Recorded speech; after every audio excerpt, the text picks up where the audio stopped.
इन स्थानों पर ईश्वर और ब्रह्म और पारब्रह्म और महाकाल पुरुष बैठे हुए हैं। इन्होंने अपने देवी और देवताओं को अपने मतलब ये कारगुजार बड़े बड़े पदाधिकारियों को अपने अपने लोक में इन्होंने स्थापित कर रखा है और वो सब काम करते रहते हैं, जैसे ब्रह्मा विष्णु महादेव और पार्वती लक्ष्मी और सावित्री, और इन्होंने अपने अपने और लोगों को काम दे दिया और आद्या महाशक्ति ने इनको काम दे दिया और निरंजन भगवान ने एक आद्या महाशक्ति का लोक बनाया जिसमें इतना बड़ा लोक है कि मृत्यु लोक से ज्यादा बड़ा स्वर्ग और स्वर्ग से ज्यादा बड़ा वैकुंठ और वैकुंठ से बहुत बड़ा शक्ति लोक।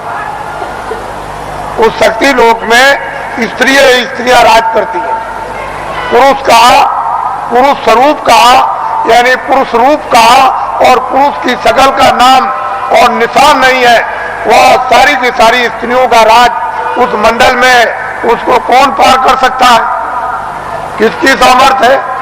उसके बाद निरंजन भगवान का जो धाम है वो तो मतलब है कितना बड़ा, तो कितना बड़ा। उसके ऊपर फिर माया का देश है, वहां माया ही माया है, वहां पुरुष का कहीं भी नाम निशान उस बड़े इतने बड़े जितने कितने माया के लोग हैं उसमें कहीं भी कोई पुरुष नहीं दिखाई देता। और फिर ब्रह्मधाम, आपको तो ये राज मालूम है नहीं। तो इसकी साधना दोनों आंखों के पीछे जो जीवात्मा बैठी है और ऊपर से आवाज आ रही है, लेकिन कान तुम्हारे बंद हो गए और तुम जुग जुग से यानी कितने कल्प बीत गए जब से आए तब से सो गए। कोई तुमको महापुरुष, कोई योगी, कोई सिद्ध पुरुष तुमको जगाने के लिए मनुष्य मंदिर में मिला नहीं कि तुम्हारी जीवात्मा को घाट पर बैठाल के जगा दे। अब ये वक्त और समय आ रहा, हम उस तरह का सब माहौल तैयार किए देते हैं। जब सब चीज तैयार हो जाएगी, खरपतवार जब तैयार हो जाएगा और वो गीला ना हो, सूख जाएगा, तो बस ऐसे माचिस लगाई तो 11 रुपये जब माचिस लगेगी तो भट पेट्रोल की तरह से भट आग लग जाएगी, तो जल भून करके तुम्हारे सब पाप भस्म। इसको कहते हैं 11 रुपये अग्नि। ये जब प्रज्वलित होगी तब देखिए आप क्या होता है। तो हम तो ये वो दिन आपको बताना चाहते हैं कि स्त्रियां भी और पुरुष भी यहीं से बैठकर दिन में काम करेंगे और रोज स्वर्ग में जाएंगे, वैकुंठ में जाएंगे, उधर देवी देवताओं का दर्शन करेंगे और वहां ब्रह्मा विष्णु महादेव उनका भी दर्शन करेंगे और उसके ऊपर भी जाएंगे और रोज लौट करके चले आएंगे और खेती भी करेंगे, दुकान और दफ्तर का भी काम करेंगे और शाम को बच्चों की सेवा और बैठ जाएंगे और फिर निकल जाएंगे। बड़े ध्यान से आप सुनिए, ये आसक्त रहित ये परिवार होगा जैसे राजा जनक थे। उनको राजकाज आदेश का पालन करना था, उसको कोई मोह ममता नहीं थी, निर्लेप थे, जिसको कहते हैं विदेह। कोई आसक्ति ना हो उनको, उसको विदेह। उनकी जीवात्मा जाग गई। हम उस चीज की आपको तैयारी करके धीरे धीरे उसी तरफ जा रहे हैं। ये तैयारी हो जाए और इतनी प्यास लगेगी कि तुमसे उस समय ये कहा जाएगा कि तुम लोग प्रधानमंत्री बन जाओ, तुम मुख्यमंत्री बन जाओ, ले तुम राजा बन जाओ और तुम ये बन जाओ, तो तुम फौरन फेंकोगे कि हमको नहीं बनना, की जरूरत हमको नहीं, हमसे ये काम नहीं हो सकता। अरे भाई वो चीज तो कुछ और है, तो आप मरे जा रहे हो वैसे ही बेमतलब। अरे महात्माओं के पास आकर के कुछ काम करो तो कुछ काम भी हो जाए, महात्माओं के आदेश का पालन करो, दुनिया सब समझ में आ जाए, गृहस्थ आश्रम भी, समाज भी और देश भी समझ में आ जाए और तुम सब लोग निर्लेप रहो और शरीर का, परिवार का, सब तरह का क्षणिक सुख भी ले लो और आत्मा को जगा करके सच्चा आनंद प्राप्त कर लो। असली काम क्यों नहीं, नकली में फंसे फंसे फंसे फंसे। और ये जो नशे चढ़ा रखे आपने, एक नशा, कितने नशे तुमने चढ़ा रखे, और नशों को जो आपने चढ़ा रखा है, तो किस तरह से तुम बदहोश हो? होश ही नहीं, कुछ होश नहीं है। तो इसलिए आप थोड़ा सा समझ से काम लो, बुद्धि से, और जाग करके संदेश सुनो, सो करके मत सुनो। वही मनुष्य है जो जाग करके सुनता और फिर वो अमल करता है। जैसे वस्त्र पहन लिया तो ठंडी दूर हो जाएगी, गर्मी दूर हो जाएगी, बरसात की हवा नहीं लगेगी। लेकिन जब तुम उस वस्त्र का अमल ही नहीं करोगे, वस्त्र पहनोगे नहीं, शील क्षमा संतोष विरह विवेक, ये एक वस्त्र है जो पहन लिया जाता है, तो काम क्रोध लोभ मोह अहंकार पता नहीं किधर चले गए। अभी आपने इसका वस्त्र पहना तो आपको क्या मालूम होगा कि वस्त्र कपड़ा कैसा होता है। तो आप लोग आज, क्योंकि बहुत से लोग सुबह भी आ गए, रात को भी नामदान तो कल हुआ था, ये नामदान सर्वोपरि दान है। इसको ऐसा मत समझिए, वक्त और समय आएगा तो लोग बहुत भटकेंगे इसके लिए। जो आज इसकी अवहेलना तिरस्कार करेगा, उसको 200-200 मील, 400-400 मील, 500-500 मील दौड़ करके जाना पड़ेगा। ये अभी से मेरी बातों को याद रखिए। ये नामदान सर्वोपरि दान है और ये आत्मा के धन का दान है, आत्मा के ज्ञान का, आत्मा की सिद्धि का और आत्मा की शक्ति का और आत्मा के अमृत का ये सच्चा दान है। ये बाहर का वो छाया का दान नहीं है। इसलिए वो मंत्र नहीं है जो गुरु मंत्र, ये गुरु दीक्षा नहीं है, ये आत्म मंत्र है, आत्म दीक्षा है। इसलिए इसको नामदान कहते हैं। आप लोग इसको सम्मान से ले लो और ये सबके काम आएगा। हिंदू मुसलमान सिख ईसाइयों के, छोटे बड़े बच्चे और बच्चियों के, ये अमूलक वस्तु है। ये हीरे जवाहरात से नहीं मिलेगी, चाहे जितना भी दुनिया में बांटो। जब उस प्रभु की कृपा हो जाएगी उन महात्माओं पर, तभी वर्षा होगी। इसके पहले कुछ छेड़ने वाला नहीं, पत्ता नहीं हिलेगा। लेकिन जो दया उनकी हो गई कि इन आत्माओं को अवसर दे दो, इनको मौका दे दो, इन पर वर्षा कर दो और ये बीज डाल दो। जब वो ऋतु और समय आएगा तो जम जाएगा। महात्मा फकीरों की मेहनत व्यर्थ नहीं जाती। तो मैं आदेश का पालन कर रहा हूं और ये सर्वोपरि आत्मदान आपको दे रहा हूं, उसको आप सम्मान से ले लो। और 2 मिनट, 4 मिनट, 5 मिनट, 1 मिनट, आधे मिनट मनुष्य दरवाजे पर, मनुष्य आत्म दरवाजे पर बैठकर आप जिस तरह से बताया जाए उस तरह से आप भजन करो। यहीं पर अगर दरवाजे पर बैठ करके आपने भजन कर लिया तो रिद्धियों सिद्धियों का सबका भंडार उदय हो जाएगा।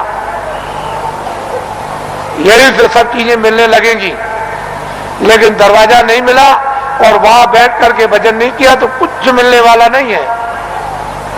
वैसे ही खाली आए हो, अज्ञान में आए और अंधकार में आए, रोते हुए आए।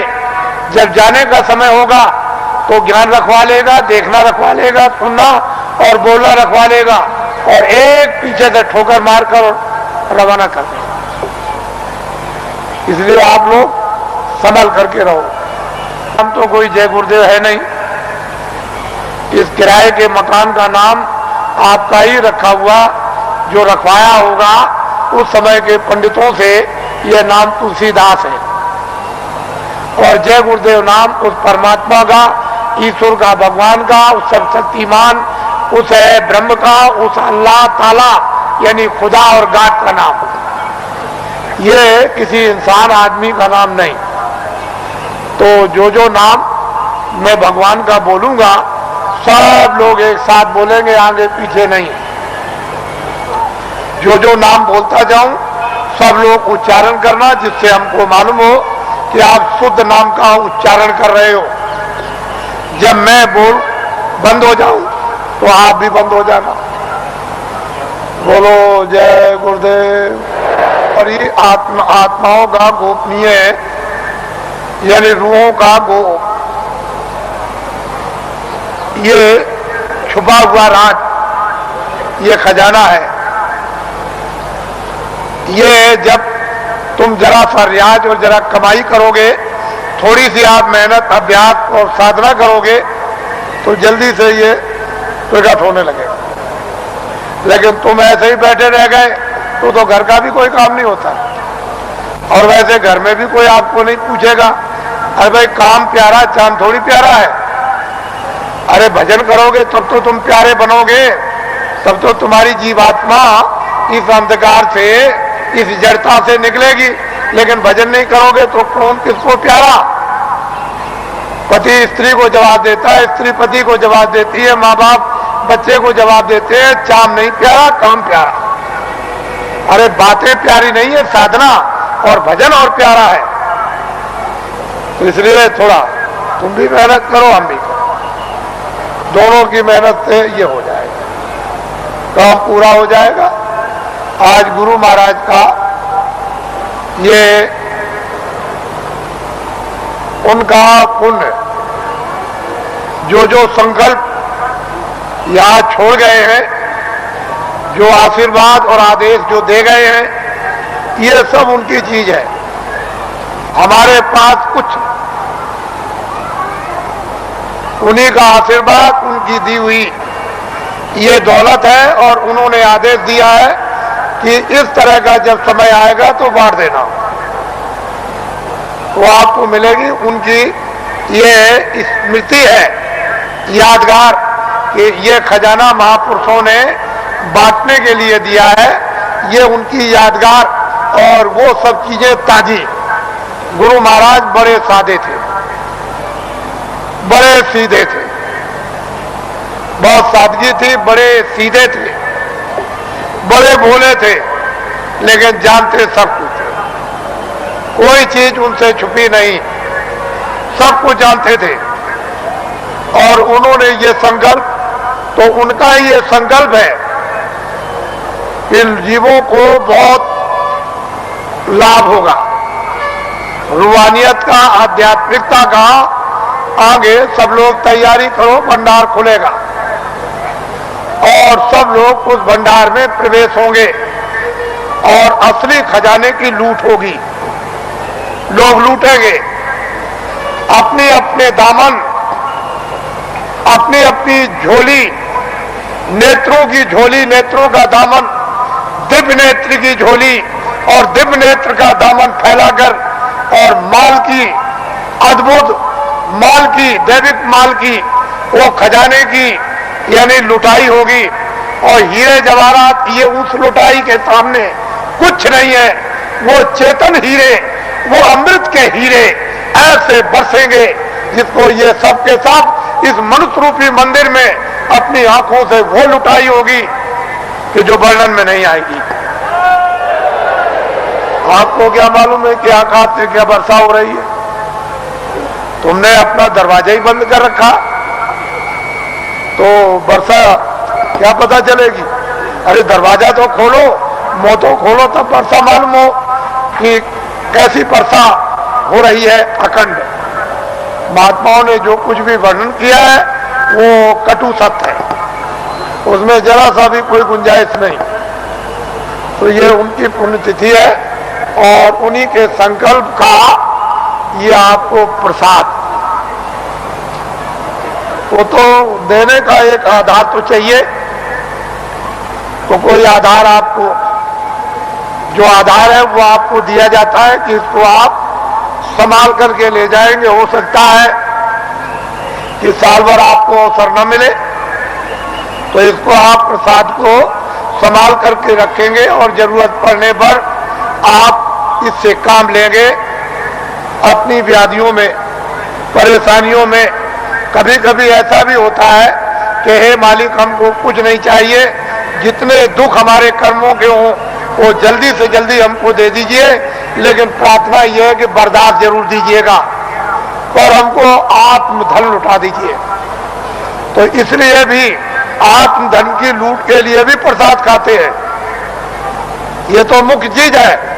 लेकिन कभी कभी तरह तरह के कष्ट, तरह तरह की परेशानियां, तरह तरह की हैरानियां परिवार में, बीमारियां परिवार में, बच्चों में और बच्चियों में, पत्नी में और पति में, भाइयों में, माँ में, पिता में, अड़ोसी में, पड़ोसी में, जात में, बिरदारी में, समाज में, दफ्तरों में और राज में और इसमें और उसमें, ये तरह तरह की जो बीमारियां, जो रोग लग गए हैं, उनके लिए भी लाभदायक।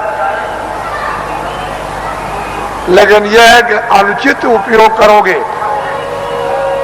तो लाभ नहीं होगा, उचित उपयोग करोगे तो लाभ हो जाएगा। अनुचित क्या उपयोग है कि मैं ये प्रसाद खाता हूं, आज मैं रात को डकैती डालूंगा, मुझे 1 लाख रुपया मिलना चाहिए, ये अनुचित, इससे लाभ नहीं होगा। तुम इसको खा करके डकैती डालोगे, चोरी करोगे, मौके पर पकड़े जाओगे और फिर कर्मचारी अधिकारी पकड़ेंगे तो वो डंडे मारेंगे, कचहरी पहुंचा देंगे, तुम्हारी सजा हो जाएगी। तो अनुचित प्रसाद का उपयोग मत करो, उचित करो। और मेरी चोरी छूट जाए, मेरी डकैती छूट जाए, झूठ छूट जाए, छल कपट छूट जाए, बदमाशी छूट जाए और मुझसे ये छूट जाए और ये बुराई छूट जाए और मुझ में अच्छाई आ जाए, और जब उचित उपयोग करोगे कि मेरी बीमारी चली जाए या मुझे बीमारी में आराम हो जाए, तो इसमें लाभकारी हो, फायदा।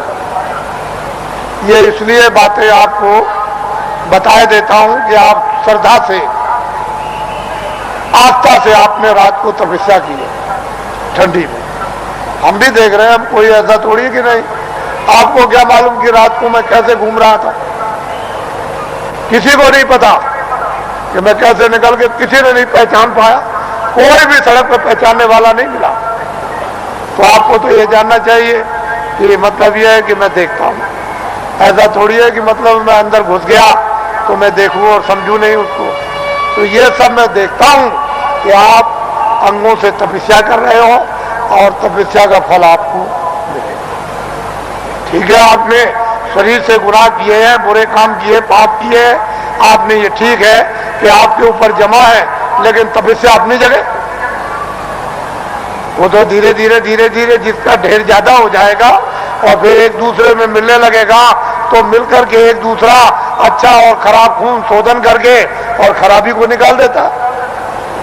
वो तो अपने तरीका है। लेकिन यह है कि तपस्या तो तपस्या ही है। तो आपको मैं और कुछ नहीं कहूंगा, क्योंकि ये गुरु महाराज की ये विशेष कृपा और दया यादगार दिन है। आज मैं आपके सामने नामदानी देकर इसको समाप्त करूंगा। ये लोग जो अभी प्रसाद ले रहे हैं वो उसी तरह से, यानी प्रसाद को ले लें, अच्छा रहेगा और वो उनके लिए जरूरी है। ठीक है, आप इधर आओगे तो ठीक है, लेकिन वो भी संकल्प भी किया, यानी दया मांगी हुई है। तो जब दया मांगी हुई है और वो एक आपके लिए सुलभ है, तो आप क्यों इधर उधर यानी हाथ पैर पीठ पटकते हो? जो चीज मिल रही उसको तो पहले ले लो, और कुछ मिल जाएगी वो भी ले लेना।